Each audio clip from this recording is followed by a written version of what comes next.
Politics में आने का मन बना लिया, क्योंकि प्रियंका जी तो आ चुकी हैं? पहले तो मैं आपके दर्शकों को अष्टमी के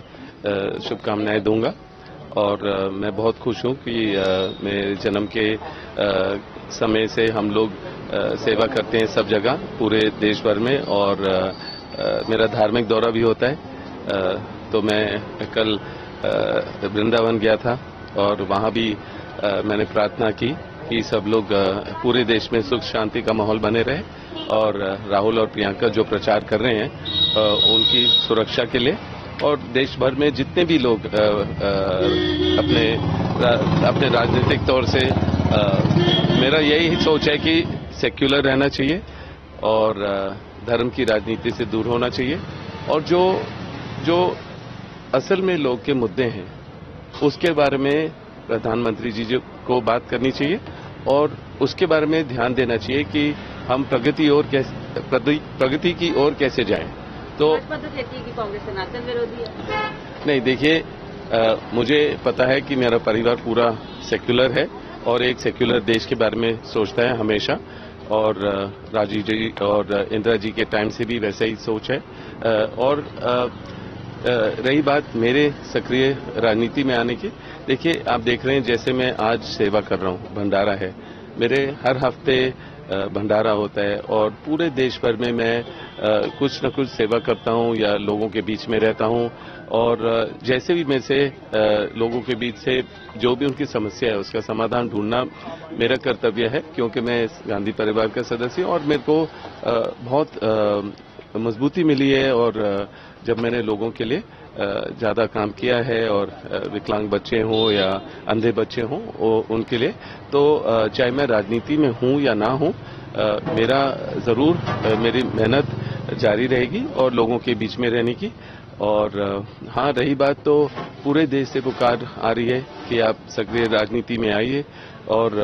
जरूर अगर कांग्रेस को लगेगा कि मैं कुछ फर्क ला सकता हूं या जो भी क्षेत्र में प्रगति की उनको लगेगा कि मैं कुछ फर्क ला सकता हूं या प्रगति वहां ला सकता हूं, तो जरूर मैं आऊंगा। पर ये नहीं है कि अमेठी से, मुरादाबाद से भी है और हरियाणा से भी अलग अलग लोग मेरी विनती कर रहे हैं कि मैं सक्रिय राजनीति में आऊं और उनका क्षेत्र को चुनूं। आप क्या सोचते हैं, आपका क्या मन है कि आप इस बार चुनाव लड़ना? देखिए, मेरा मन तो ये है कि पहले भी मैं जब राजनीति से दूर रहा,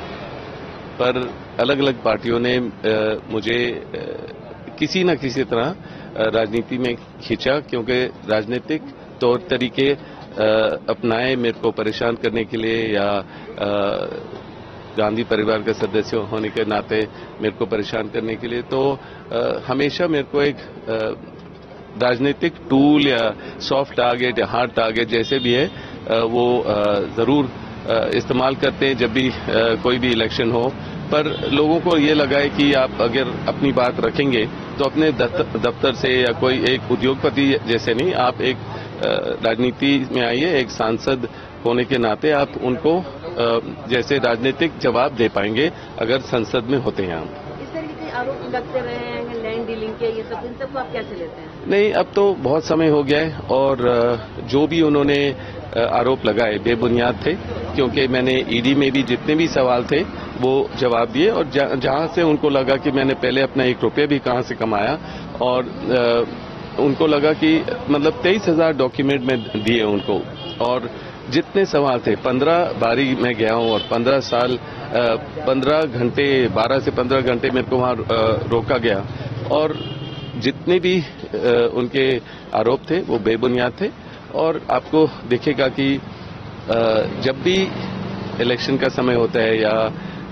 जो बीजेपी की नाकामियां सामने आती हैं तो आपको दिखेगा कि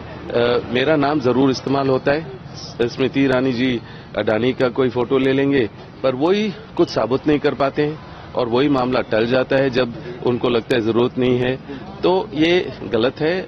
संसद का समय बर्बाद कर रहे हैं, और जब उनको चुना गया है तो वो ऐसे बातों की मतलब उसमें ध्यान दें जहां जैसे मणिपुर में इश्यूज हैं, और जैसे भी आजकल प्रचार में जैसे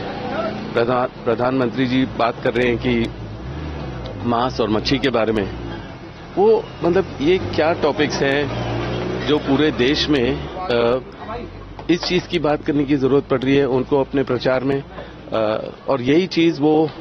आज वेस्ट बंगाल जा रहे हैं, वहां तो बात नहीं कर पाएंगे मच्छी के बारे में, और बिहार में भी वो ऐसी बात आज वहां बिहार में भी जा रहे हैं। तो जो ये जो बेफालतू बातें हैं, इससे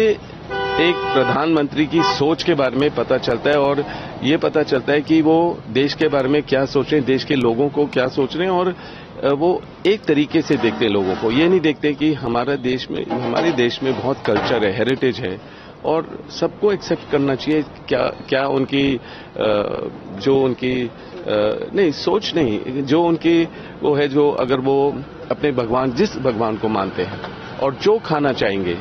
वो फ्री है, डेमोक्रेसी होती है, तो उनको फ्री रहना चाहिए, उनको डेमोक्रेटिक रहना चाहिए। पर वो ये जो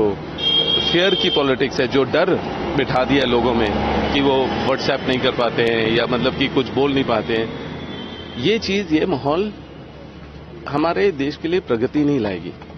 लोग छोड़ के जाएंगे जो उद्योगपति हैं, लोग परेशान रहेंगे, तो इस तरीके की राजनीति प्रगति की ओर नहीं जाएगी। ठीक है, लोग अभी मीडिया में कुछ देखते हैं, पर आप लोगों से बात करेंगे रोड पे, आप उनकी बात समझेंगे, आपको लगेगा कि दुख दर्द बहुत है, लोगों में डर है, और जो बांटने की जो राजनीति हो रही है, खाली जब अयोध्या का भी मंदिर पूरा बना भी नहीं है और काफी पुजारी तो गए भी नहीं थे, और ऐसे मुद्दों को इस्तेमाल करना राजनीति के बिल्कुल समय पर 6 महीने पहले या 1 साल बाद कर सकते थे, पर ये सारा दिखाई दे रहा है कि ये राजनीतिक प्रचार है, ऐसे मुद्दे इस्तेमाल करना। और आप देखेंगे कि जो गठबंधन जो बना है वो मतलब बहुत मजबूत बना है, और आप अगर गठबंधन के जो लीडर हैं उनको आप हवालात में बंद करते हैं, और ये चीज भी 6 महीने और 1 साल पहले हो सकती थी, पर इन चीजों में मैं सहमत नहीं हूं। और जब मैं जो बोल रहा हूं, मेरा अनुभव है लोगों के बीच में रहने का, और इसी से मेरा जो सोच है ये सामने है आपके पास। तो हमेशा परिवारवाद की में झांके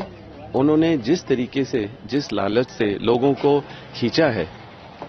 कभी उन्होंने ये सोचा है कि मतलब कि वो लोग परिवार से नहीं आए, उनके परिवार राजनीति में नहीं थे, उनके परिवार राजनीति में थे, वो कांग्रेस में थे, उस टाइम भी उनके पिताजी, उनके माताजी या जैसे भी है उनके परिवार के लोग वो रूल कर, उनके भी संसद में थे।